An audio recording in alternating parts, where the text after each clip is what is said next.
Election আসছে, vote আসছে, তো ইলেকশন রিলেটেড কয়েকটা ইংরেজি শব্দ আমাদের জানা উচিত। Number one, constituency.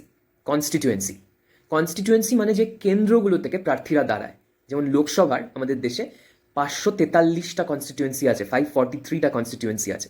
যেমন বারাসাত, বনগাঁ, বসিরহাট, যাদবপুর, কলকাতা উত্তর, কলকাতা দক্ষিণ, এগুলো এক একটা লোকসভা কনস্টিটিউয়েন্সি বা লোকসভা কেন্দ্র আমরা বলতে। Number two, manifesto.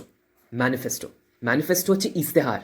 সমস্ত রাজনৈতিক দল, সমস্ত পলিটিক্যাল পার্টিরা ভোটের আগে যে প্রমিসগুলো করে, যেগুলো তারা কোনো দিনই রাখে না সেটা আলাদা কথা, কিন্তু যে প্রমিসগুলো করে এবং যেই লিস্টটা ওরা বের করে যে আমরা যদি ক্ষমতায় আসি আমরা এই এই কাজগুলো করব, সেটাকে বলে ম্যানিফেস্টো। ওদের কি এম, যে ওরা ক্ষমতায় এসে কী কাজ করবে, সেটা হচ্ছে আমাদের ম্যানিফেস্টো।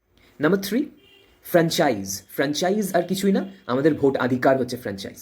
আমাদের ভোট অধিকারকে আমরা বলবো ইলেকটোরাল রোলস। ইলেকটোরাল রোলস হচ্ছে ভোটার্স লিস্ট, যেখানে সমস্ত নাগরিক যাদের ভোটাধিকার আছে তাদের নাম রয়েছে ইলেকটোরাল রোলসে। এরকম আরও ভিডিওর জন্য সাবস্ক্রাইব করুন।